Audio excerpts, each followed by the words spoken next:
Ed, coisa boa. Boa noite, todo mundo. Vamos fingir que está começando agora. Boa noite, todo mundo, né, gente? Hoje nós estamos aqui mais uma vez para a segunda parte do aulão de redação, uma mistura e um mix do português, da língua portuguesa com a filosofia, que a gente resolveu fazer. E deu super certo. Depois eu vou até falar com o governador, porque esse negócio da filosofia ficar em humanas está tudo errado. E aí, a gente está abrindo aqui hoje com o que a gente fechou ontem, né? Que a gente fechou com as questões. Na verdade, não aconteceu o período das questões. E a gente está abrindo hoje com esse período. Gostaria de abrir para todo mundo agora, fazer a sua questão e a gente fazer uma rodadinha aqui, pelo menos os 10 minutos iniciais, respondendo as questões. Bora lá, valendo. Tempo na tela. 5, 4, não é.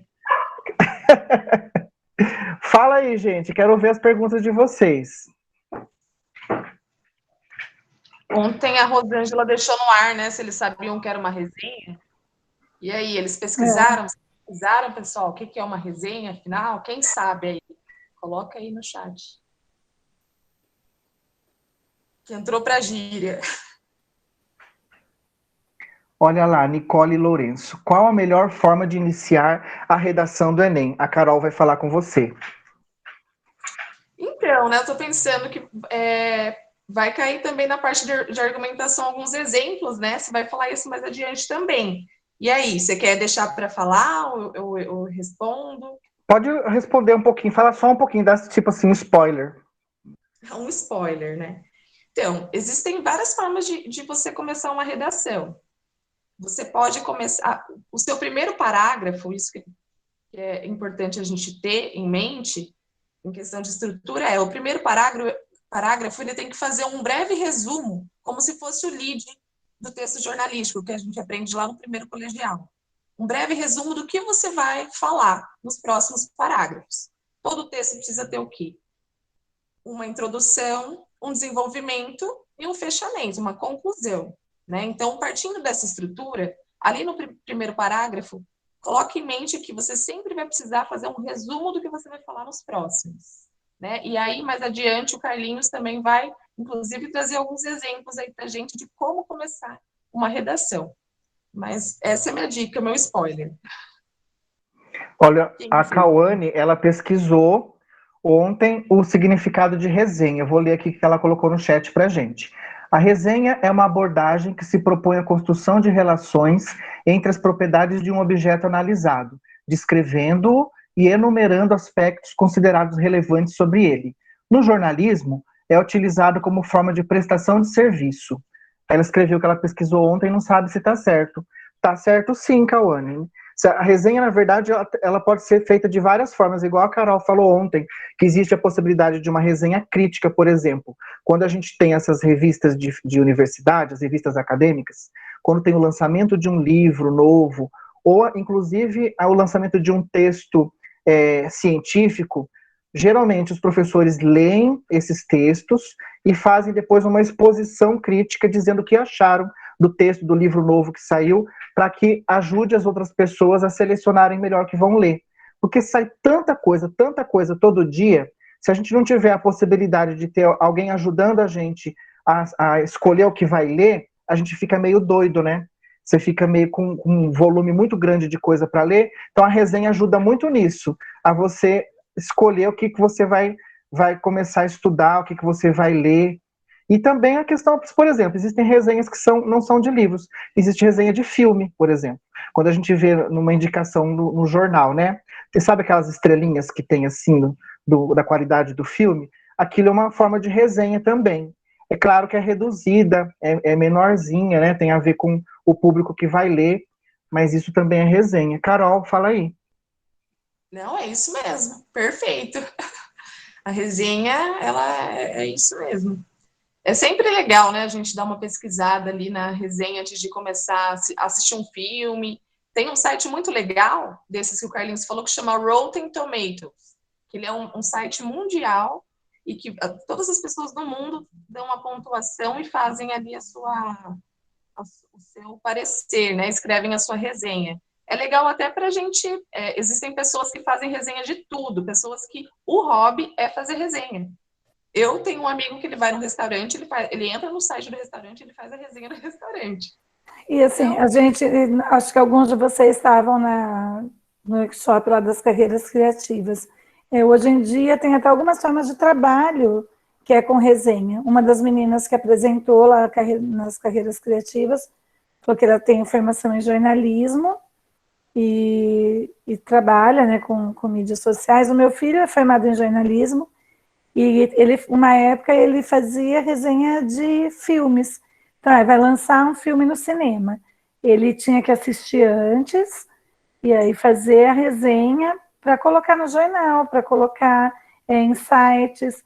Então, olha só como às vezes a gente fica pensando, né? Quando a gente vai para a escola, a gente pensa muito isso. Eu pensava algumas coisas que eu ia aprender, eu falava, gente, mas para que eu estou aprendendo isso? Onde que eu vou usar isso?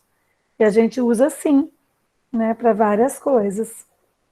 Agora, quanto à característica técnica, só assim para fechar o que eu for falar, o que eu vou falar existem dois tipos de resenha, que é a resenha descritiva e a resenha crítica. Uma resenha sempre é um texto que descreve com muitos detalhes alguma coisa. Se ele descrever esses detalhes e ainda dar a opinião do autor, né, mostrar ali uma opinião do autor, é uma resenha crítica.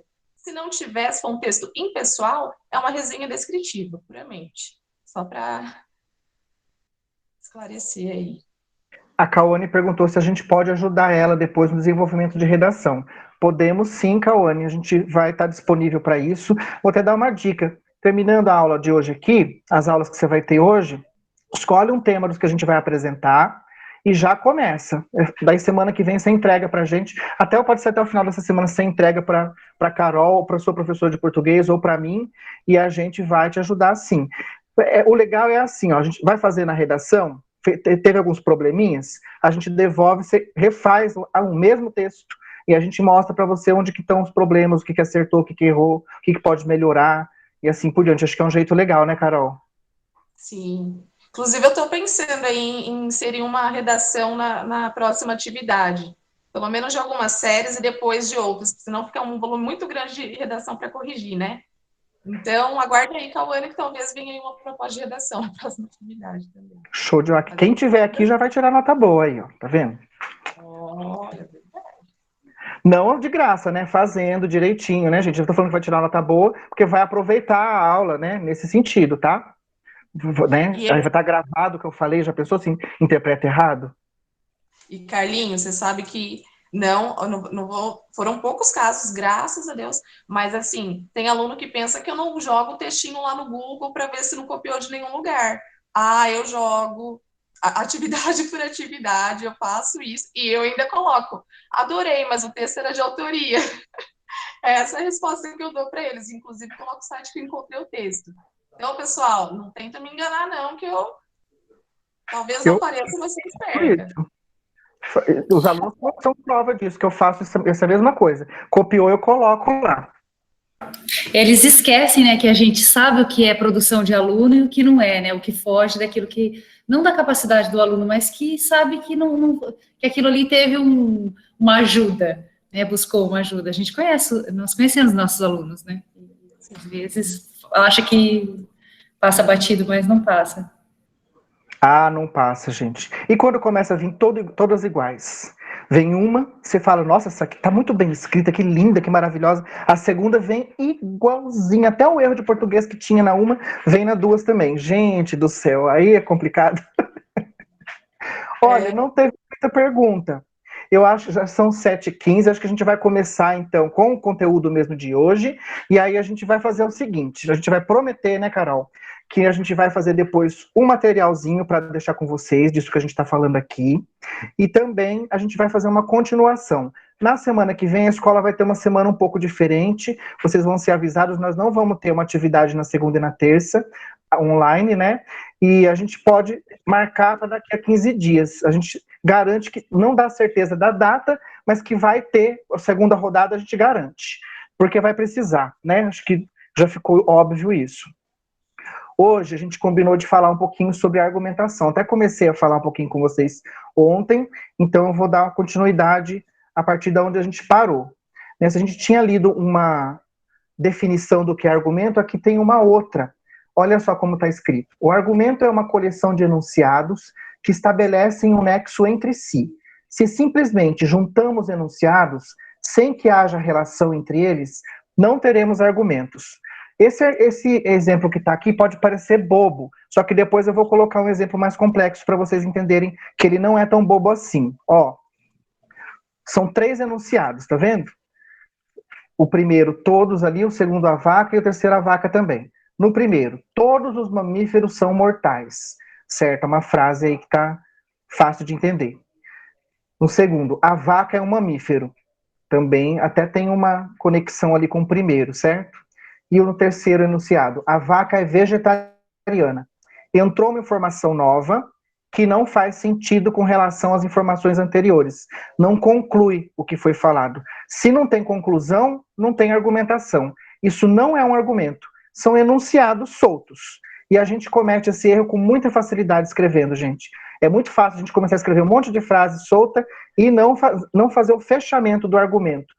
Aí não é nem considerado argumento, e vira um problema no texto isso. Eu vou mostrar para vocês agora como seria a argumentação desses enunciados que a gente viu no formato mais correto. A argumentação deve necessariamente seguir uma lógica, igual eu falei para vocês ontem, que a parte da filosofia que estuda argumento é a lógica, né? Lógica todo mundo sabe o que é, né, gente? É aquilo que faz sentido de alguma forma, certo?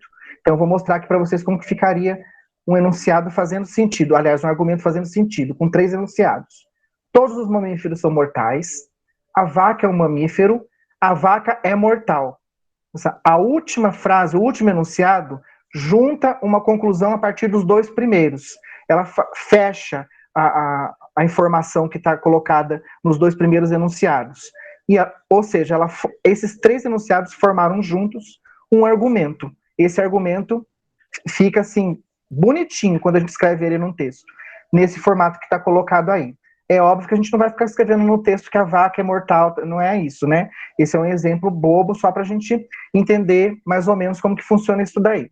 Eu vou falar para vocês agora aqui sobre tipos de argumentos que a gente pode encontrar num texto. São vários tipos, aqui eu vou mostrar só 6 para vocês, são os principais dentro da disciplina de lógica na filosofia. Esses aqui são os que mais são discutidos, né, e também são os que mais são utilizados.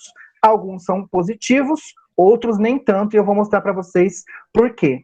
O primeiro é famosíssimo, ele se chama argumento de autoridade. Em latim o pessoal costuma usar argumentum ad baculum. Báculo é aquele cajado que o rei usa, sabe? Quando ele vai falar alguma coisa, bate 3 vezes no chão, assim, aquilo lá é o báculo. Esse é o argumento de quem tem o cajado na mão. Então, vou ler para vocês. No argumento de autoridade, o auditório ou o interlocutor do texto é levado a aceitar a validade da tese ou conclusão defendida a respeito de certos dados, pela credibilidade atribuída à palavra de alguém publicamente considerado autoridade na área. Vou dar um exemplo para vocês. Eu vou dar os exemplos dos argumentos sempre seguindo a discussão da abertura das escolas, que vai ficar mais fácil para a gente entender. Então, vamos falar de abertura das escolas. Como seria um argumento de autoridade? Eu sou o governador do estado, eu mando e eu acho que as escolas têm que abrir e elas vão abrir. E eu assino lá o documento e acabou. E não tem chororô. Esse daqui é um argumento de autoridade. Ele vai fazer porque ele tem a caneta na mão, o poder de fazer isso. Outro tipo de argumento de autoridade, que já deve ter acontecido com vocês, é quando o professor entra na sala, vocês fazem uma questão para o professor, vocês consideram aquilo errado, e o professor fala, não, tá certo, porque eu sei, eu estudei, eu que sei tudo aqui, eu que sou professor, você é um aluno, cala a boca. Não tem, às vezes, umas coisas meio assim, né? Ruim pra caramba esse argumento, né? Argumento de autoridade da mãe, né? Por que eu vou fazer isso? Porque eu estou mandando. Eu sou tua mãe e eu tenho ali o chinelo para dar uma força. É isso mesmo, o argumento de autoridade é esse, não tem discussão com esse argumento. Ele existe, um aspecto positivo dele também existe, eu vou mostrar para vocês um pouquinho mais para frente, tá bom? O aspecto positivo desse argumento, é possível usar ele de forma positiva também. Depois tem o argumento por evidência. No argumento por evidência, pretende-se levar o auditório ou a pessoa que está lendo o texto, né, a admitir a tese ou conclusão, justificando-a por meio de evidências de que ela se aplica aos dados considerados. Essa daqui é mais fácil de entender. Por exemplo, num texto científico, que se apresenta as provas concretas de uma experiência realizada, o argumento utilizado é o argumento de evidência. Então, lá, quando o Instituto Butantan foi falar da eficácia da vacina contra o coronavírus, como que eles fizeram? Eles mostraram as pesquisas que eles fizeram com 13 mil pessoas, mostraram que dessas 13 mil, 250 pegaram a doença Covid-19 e não foram internadas, não tiveram caso grave. Ou seja, a vacina é eficaz. Né? É nesse sentido que você usa esse argumento de evidência. Você comprova, você dá uma prova real daquilo que você está querendo dizer. No caso das escolas, tem se usado muito isso daí para falar da abertura aqui no estado de São Paulo. Fala assim, ó, os Estados Unidos abriram as escolas já há 3 meses, e lá está tudo tranquilo, acontece normalmente, a vida das pessoas voltou ao normal. É um argumento de evidência? Nos Estados Unidos teve mesmo a abertura das escolas? Teve. Está tudo tranquilo lá com relação ao Covid-19? Está melhor do que aqui. Mas é por conta da abertura das escolas, está dando tudo certo, ou é por conta da vacinação?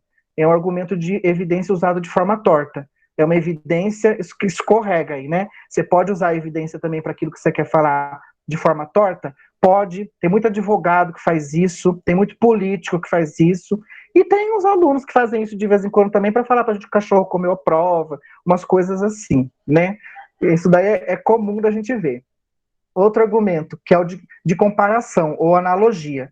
No argumento por comparação, o argumentador pretende levar o auditório a aderir à tese ou conclusão com base em fatores de semelhança ou analogia, evidenciados pelos apresentados. Esse exemplo que eu dei para vocês agora da escola também é de comparação, comparar o Brasil com os Estados Unidos. Mas, geralmente, não é assim que...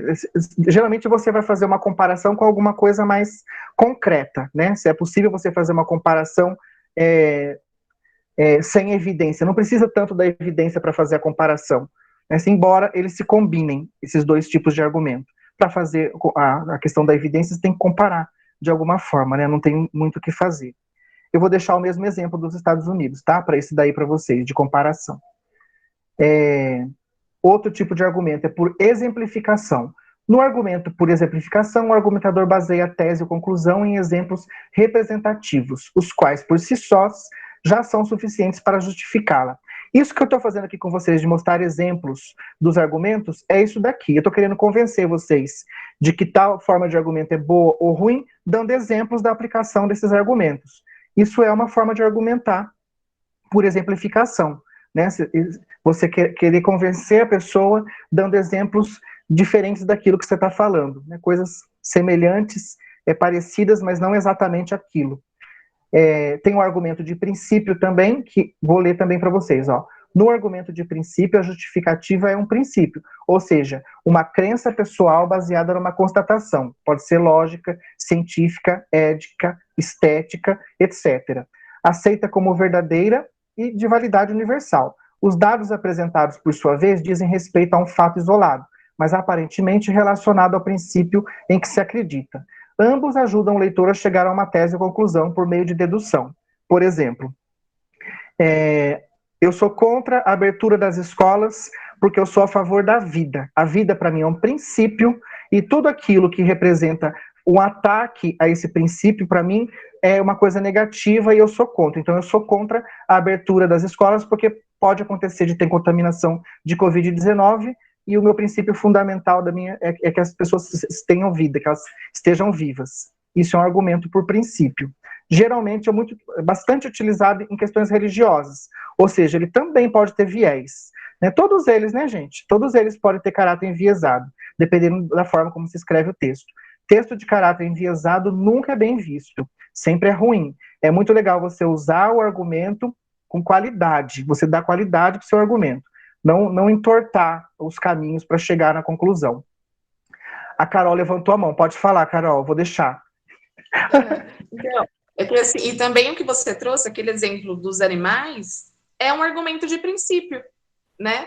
Porque você parte do princípio de que se todas as vacas são mamíferos, agora eu me perdi. Mas você diz ali, você parte do princípio, né?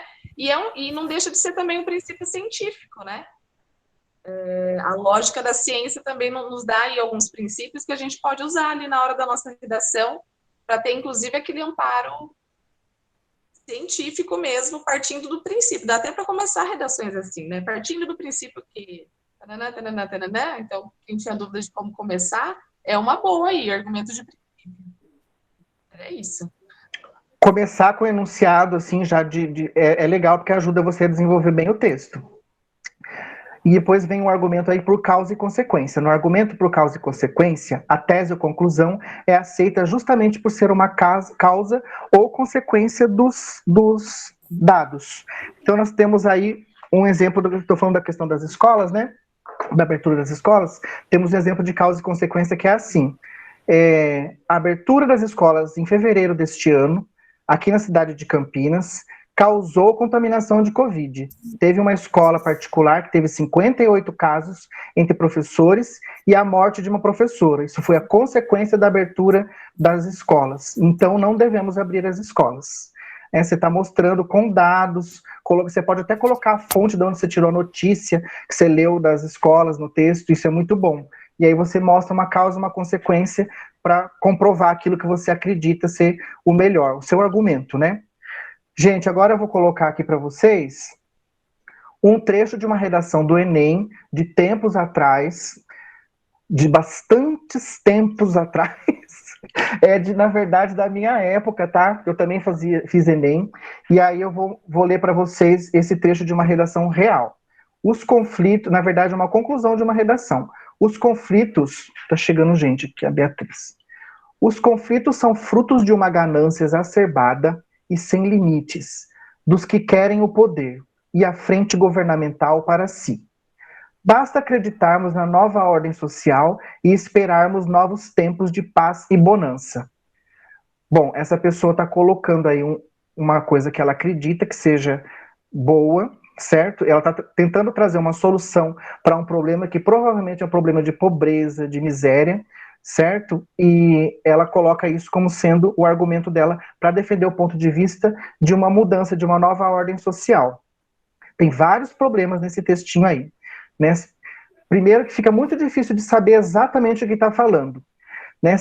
Tenta usar algumas palavras diferentes, por exemplo, frente governamental. Quem que usa isso? Né? Você usa governo, você usa disputa eleitoral, você não vai usar frente governamental. Se a pessoa quer fazer um negócio e ficar cheio de glitter, aí põe tanto glitter que não dá nem para ler, né, o texto. Então você pode enfeitar o texto com palavrinhas diferenciadas, mostrar que você tem vocabulário? Deve. Só que tem que tomar cuidado, gente, porque você tem que conhecer a palavra mesmo. Você pode cair no erro de pôr uma palavra lá que você acha que vai ficar linda, porque só você sabe ela, e ela fica deslocada ali no texto, como tem alguns exemplos aqui, ganância exacerbada, né? Tem umas coisas aqui que não precisavam estar aqui. E não explica, o que é nova ordem social? O que é isso? O que é a nova ordem social? O que é paz e o que é paz? Gente, como que você termina uma redação colocando paz? Paz pode ser tanta coisa, né? Então, o que eu fiz? Eu reescrevi este argumento, e eu gostaria que eu vou ler para vocês a reescrita, e eu gostaria que vocês identificassem qual dos tipos de argumento que eu usei para reescrever esse argumento. Pode ser? Vou ler aqui para vocês. Os conflitos entre classes sociais são estruturantes da sociedade capitalista. Aqueles que já têm muita riqueza irão aprofundar as relações de exploração e terão mais facilidade para exercer poder político. Para construir uma nova ordem social, será necessário intervir na estrutura e diminuir a distância entre as classes para que os conflitos sejam dissolvidos, mesmo que processualmente. A redistribuição da riqueza é fator decisivo para a ascensão das classes mais pobres. E como já alertaram filósofos como Karl Marx e Friedrich Engels, isso não se dará sem um processo revolucionário que propicie o nascimento de um novo sistema econômico. Usei palavra diferente também, pus uma lantejoulinha aqui, uma ali, mas eu sei o que significam essas palavras. Não coloquei frente governamental, entendeu? Ficou bem maior que o outro texto? Ficou, porque numa conclusão, você precisa explicar o que você está falando. Você não pode só concluir. Você vai falar de nova ordem social, você tem que falar o que é essa nova ordem social. No caso, seria o fim das classes sociais, o fim da riqueza, né, exacerbada e o fim da pobreza absoluta. A Rosângela ergueu a mão. Pode falar, Rosângela. É bem por essa questão, já ficou bem maior. a gente percebe que os nossos alunos, assim, quando eles, não os nossos, os estudantes, todos, eles às vezes começam a escrever, às vezes por falta de hábito, dá uma preguicinha ou quer terminar. Está ali desenvolvendo um texto bacana, está ficando grande, já termina do nada. Parece que deu aquela poda seca, né, no texto. Então é isso, não se preocupar também. É lógico que exige treino, porque como a Carol mostrou ontem no início da redação, você tem lá, são 30 linhas, é o que você vai ter para fazer. Então não dá para ficar floreando muito, estendendo muito, né? Mas também não ter preguiça. Eu queria achar outra palavra, mas não ter preguiça de escrever, né? Porque ficou maior, mas com um texto muito melhor. Mas eu acho que é preguiça. Com muito mais sentido. Eu não achei outra. E aí acontece, quando eles vão fazer avaliações, quando tem lá um enunciado, eles falam, nossa, mas que grande, tem que ler. Ué, tem que ler. Aí você escreve a vaca vegetariana, né? É um negócio assim. Fica uma coisa louca, né? Na verdade, não é nem preguiça, vamos mudar aí, mas assim, eu cumpri aquilo que estava sendo pedido, igual vocês falaram da determinação da quantidade de linhas. Principalmente sexto ano, né, eles, são quantas linhas? Não, o suficiente, eu costumo trabalhar assim, né, o suficiente para você desenvolver um bom texto, mas eles, eu não sei se eles trazem, né, de séries anteriores, eles querem que você limita, né, uma quantidade de linhas, tudo bem até aí, né, mas aí deu, né, aquela quantidade, conta, né, e cumpriu a quantidade ali, acabou, terminando ou não, tendo sentido ou não, isso é comum realmente, né. Então, às vezes, não é nem preguiça. Eu cumpri o que tinha sido determinado. Então, posso parar por ali. Eu vou perguntar para vocês, gente, para os alunos, as professoras não vale responder, tá bom? Que tipo de argumentação foi utilizada aí nesse finalzinho que eu reescrevi? Argumento de autoridade. Olha, Nicole, eu não consegui ouvir o que você falou. Argumento de autoridade, citando Muito Karl bem. Marx e o Frederico. Muito bem, é o argumento de autoridade esse, porque tem uma citação de Karl Marx e Friedrich Engels. Tem uma coisa, por que aqui talvez possa parecer que esse argumento de autoridade fique melhor do que quando você bate no peito ou dá uma carteirada? Porque são dois filósofos que são reconhecidos. Se você utiliza um argumento de autoridade de alguém que é bem aceito no meio acadêmico, ou de uma pessoa famosa, ou de alguém que tem, vamos dizer assim, bastante entrada naquela discussão. Vamos falar, por exemplo, de coronavírus. Aí você pega o Átila, do canal Nerdologia, que está falando num monte de canal. Você pega o Drauzio Varela. Vai funcionar bem. É um argumento de autoridade que cai bem. Porque são pessoas que estão inseridas nesse debate, tem alguma autoridade nisso daí, sem a necessidade de dar carteirada. Não é carteirada, né? É você trazer uma pessoa que é especialista para dar um brilho ali para o seu texto. Porque você não é, né? Você que está escrevendo não é especialista naquele tema. Então, trazer alguém que ajuda, dá um negocinho a mais ali no texto. Por isso que é muito importante ler sempre aqueles primeiros textos iniciais da prova, né, que são chamado de coletânea da redação, porque ali aparecem algumas pessoas que falam sobre aqueles temas, aparece uma reportagem que você pode citar a fonte depois no seu texto. Você não pode falar se você não sabe a fonte, aí é melhor não colocar. Mas se tem a fonte no texto, ou se você lembra, é ótimo. Isso aí um argumento de autoridade cai bem dessa forma. Certo, gente? Olha, já está o tempo passando, não vai dar tempo de falar nem metade do que a gente preparou. Eu vou falar aqui com vocês um pouquinho agora de alguns temas que caíram. Eu vou ler os temas que caíram para depois me concentrar nos que podem vir daqui para frente, que eu acho que é o mais importante, né, para a gente aqui. Nos últimos anos, de 2009 a 2020, vamos ver aí os temas que caíram. Alguém ia falar alguma coisa? Gente, alguém escreveu alguma coisa, né? Foi o Diego. Ter fundamentação teórica torna o discurso legítimo. Isso mesmo, essa fundamentação teórica é aquilo que falava-se ontem do repertório, né? De você ter um bom repertório para ilustrar seu texto. Então vamos ver aqui alguns temas anteriores, de anos anteriores. Em 2009, o indivíduo frente à ética nacional. Tema amplo e difícil. Em 2010, o trabalho na construção da dignidade humana. Isso é um tema bacana. Em 2011, viver em rede no século XXI. Os limites entre o público e o privado. Não é 2001, 2011, falei errado, né? Em 2012, o movimento imigratório para o Brasil no século XXI. Olha, esse é difícil. Tem que ter estudado geografia, senão não consegue fazer. Né? E tem que ter lido muito jornal, porque é uma coisa do século XXI, é o século atual. Então tem que estar bem antenado. 2013, efeitos da implantação da lei seca no Brasil. Em 2014, publicidade infantil em questão no Brasil. Nossa, foi uma polêmica. Polêmica também é tão difícil de descrever quando é polêmico, gente. Porque daí a gente tem que dar uma posição, né? E aí fica, você não sabe direito. Se você não está por dentro, é tão difícil se posicionar. Por isso que é muito importante sempre estar atento às discussões que estão sendo feitas. Em 2015, a persistência da violência contra a mulher na sociedade brasileira. Esse também foi polêmico na época, porque caiu a filósofa Simone de Beauvoir, e essa filósofa, o pessoal que é mais de direita não gosta muito dela. Então teve gente que não fez a redação porque tinha o nome da Simone de Beauvoir. Olha o nível. Aí também, né, gente, vamos, né? Enem 2016. Caminhos para combater a intolerância religiosa no Brasil e caminhos para combater o racismo no Brasil. Foram duas aplicações regulares do exame, né, do Enem, então teve duas redações diferentes nesse ano. Em 2017, desafios para a formação educacional de surdos no Brasil, bastante específico, né, o tema, difícil também.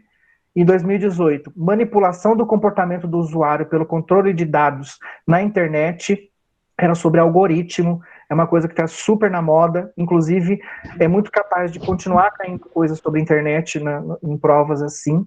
Enem de 2019, democratização do acesso ao cinema no Brasil, e em 2020, o estigma associado às doenças mentais na sociedade brasileira.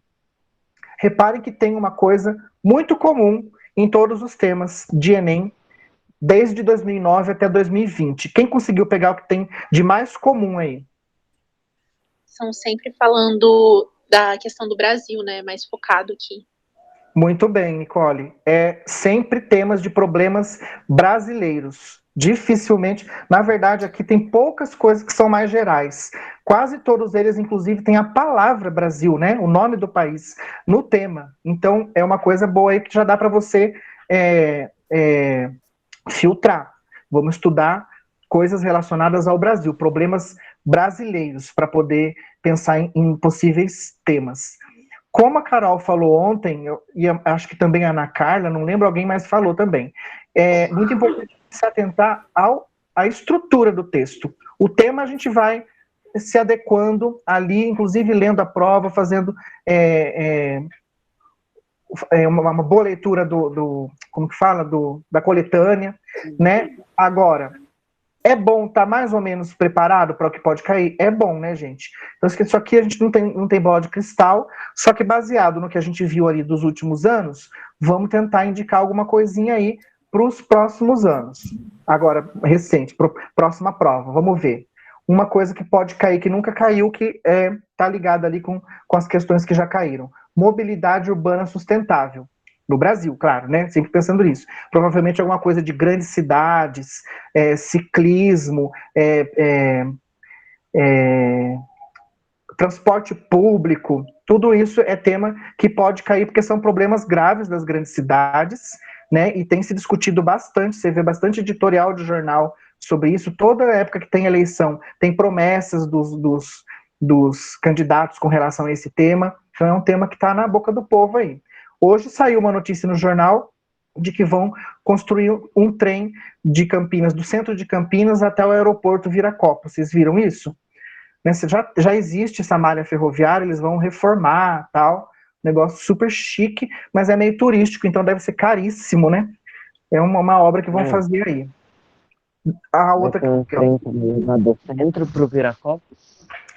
Do centro de Campinas, lá da Estação Cultura, onde era mesmo a estação de trem, até Viracopos. É interessante, né? Porque é difícil chegar em Viracopos, né, gente? Se não tem carro, fica difícil. Então é interessante ter um trem ali. Mas vai saber o preço que isso vai ficar, vamos ver, né?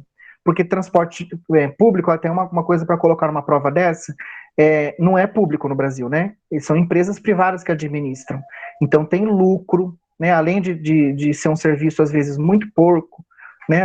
Ônibus lotado, agora na época de pandemia, então, vixe, olha só, gente, ainda tem essa coisa da pandemia para falar do transporte de mobilidade urbana, de você se locomover de um lugar para o outro.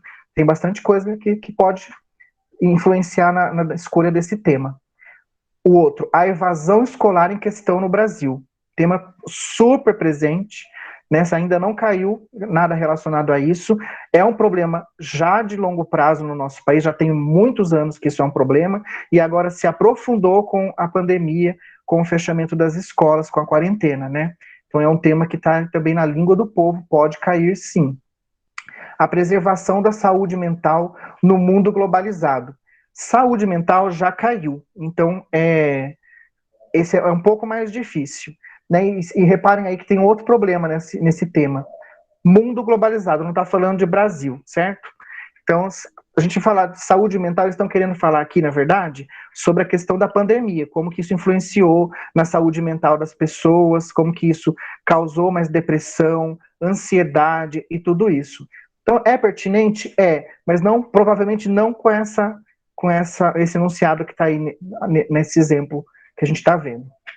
O outro é o meio ambiente em questão no Brasil. Esse faz tempo que não caía bastante em vestibular, já caiu no Enem, mas está muito presente também. Aconteceram acidentes no nosso país com as barragens em Brumadinho, em Mariana, aconteceu incêndio na floresta amazônica, o incêndio no Pantanal, o vazamento de óleo no mar, tudo muito perto um do outro nesses acontecimentos. Então, é um problema que está aí também, está muito na ordem do dia, e a gente tem tido bastante programas de jornal, de televisão, entrevistas com indígenas, com ambientalistas, é uma discussão bastante presente. Inclusive, numa polêmica que teve entre o presidente Bolsonaro e o Trump no ano passado, não sei se vocês lembram, uma discussão a respeito do ambiente, né, do meio ambiente do nosso país, da Amazônia, de quem manda na Amazônia, quem não manda, é uma coisa que é bastante presente nas discussões. O perigo da crise hídrica no Brasil, gente, já está acabando o tempo. Ai, meu Deus. O perigo da crise hídrica tem a ver com a seca, tem a ver com a má administração das hidrelétricas e tudo isso. Então, Carlinhos, desculpa, eu estava aqui falando, está desligada a Luana, ergueu a mão, ela quer fazer alguma colocação. Quero te ouvir, vamos falar. Pode falar.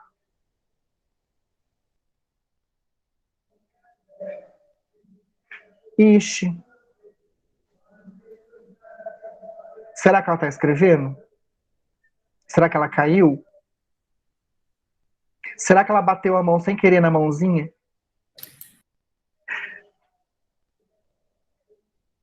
Agora a Rosângela está falando lá com o microfone desligado. Eu estou dando aqui informações. Ela está presente. Está com a mão erguida. Se ela bateu a mão sem querer, aí desliga, senão não está escrevendo, mas daí depois você abre o microfone. Ela tirou. Ou escreve. Tirou. Tá, deve ter sido sem querer. Ai, que pena. Eu adoro quando fazem perguntas. Gente, eu vou passar mais rápido aqui, porque está acabando. Carlinhos, rapidinho. Boa noite, a professora Raquel. Tudo bem? Tudo bem, Jansa? Tudo bem, meninas e meninos? Tudo bem? Então, eu trabalhei muito assim com temas do Enem também, para as redações anteriores, né? E uma coisa que eu achei super interessante, que caiu, e está caindo direto, Carlinhos, variação linguística.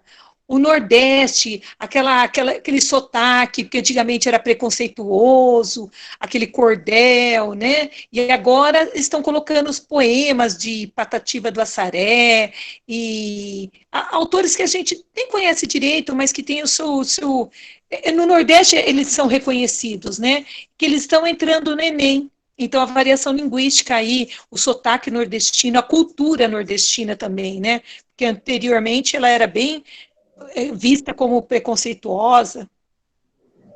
Perfeito, Raquel. Caiu, inclusive, esse tema estava na ordem do dia no programa de televisão, do Big Brother, que teve vários problemas com relação a sotaque, né, o preconceito. Eu acho que a Ana Carla levantou a mão também.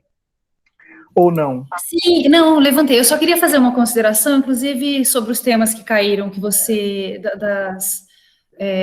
das propostas anteriores, para tomar cuidado, né? Às vezes, a nossa argumentação, o nosso posicionamento fere algum princípio ali, a gente tem que tomar cuidado, né? Eu vi sobre violência contra a mulher, eu lembro que foi muito polêmico na época. Então, dependendo do lado que você se posiciona, alguma consideração que você faça que vá ferir, né, alguma coisa que eles considerem ali que não está de acordo, talvez desmereçam também a sua redação. Então, a argumentação ela tem que estar bem definida e seguindo alguns princípios, né, que de repente não... ao invés de você estar fazendo alguma coisa legal ali, você talvez ache que o seu posicionamento está dentro do aceitável, é o contrário. Só porque chamou atenção sobre a violência da mulher, de repente uma consideração infeliz que você faça, você desmereça ali a sua redação, a sua escrita. Inclusive, isso vem nas instruções da redação do Enem, né? Vem escrito lá, cuidado para não ferir os direitos humanos. A redação pode zerar se você ferir a qualquer princípio dos direitos humanos. Gente, o nosso tempo acabou, não terminou a aula, mais uma vez, tem um monte de slide ainda para a gente falar. A gente estava prevendo que isso ia acontecer de novo, porque é bastante coisa para falar, e eu acho que a gente, como é a primeira vez que a gente está fazendo um evento como esse, a gente vai aprendendo também, né? Aos pouquinhos. A gente, como eu falei para vocês no início, a gente vai fazer uma segunda rodada, então, do aulão de redação, provavelmente daqui a 15 dias. A gente vai avisar vocês nos grupos. Alguém tem alguma pergunta urgente, necessária agora, nesse momento? Tem alguma recomendação de livro? Tem recomendação de livro. A gente até colocou nos slides aqui várias referências para vocês. Eu vou fazer o seguinte, eu vou mandar para vocês os slides em PDF nos grupos. Então lá também vai ter as referências, de onde a gente tirou essas coisas, tá bom? Essas informações para vocês, e a gente também vai fazer um material, uma apostilazinha com o que a gente está falando aqui para vocês, uma parte mais técnica e uma parte sobre a questão da argumentação também, tá? Isso para mais tarde, mas vamos pensar que daqui uns 15 dias também, a gente está preparando isso para vocês, tá bom, gente? A gente não quer invadir a aula dos outros professores, por isso a gente vai terminar. Eu sei que é ruim, né? Segunda vez, a gente não consegue fazer um bate-papo muito, muito bom agora aqui no final, porque fica muito em cima. Nós vamos planejar as próximas 2 aulas da próxima rodada com o tempo já para pergunta. Nós vamos colocar isso no slide, tá? Porque eu acho que daí garante a participação maior de todo mundo para poder fazer pergunta e, inclusive, dar sugestões e assim por diante. Vamos lembrar que a gente parou no slide de possíveis temas, a gente resgata isso na próxima aula. Enquanto isso, escolham um desses temas aqui, façam a redação de vocês e enviem para a gente, que a gente vai dar uma olhada. Até para discutir na próxima aula, né? Próximo dia que a gente pudesse encontrar, para vocês estarem aí com a redação e a gente poder conversar um pouquinho. Fica mais prática a nossa conversa, é bem mais legal, né? É isso, gente. Um abração mais uma vez, muito obrigado. A gente fica muito feliz de poder ter vocês aqui nesse momento. A gente também fica feliz de poder oferecer isso para vocês. E peçam, viu? Estão com dúvida em tal coisa, peçam para a gente, que a gente se organiza para fazer alguma coisa assim, como esse aulão de redação. Estamos abertos para isso, né, gente?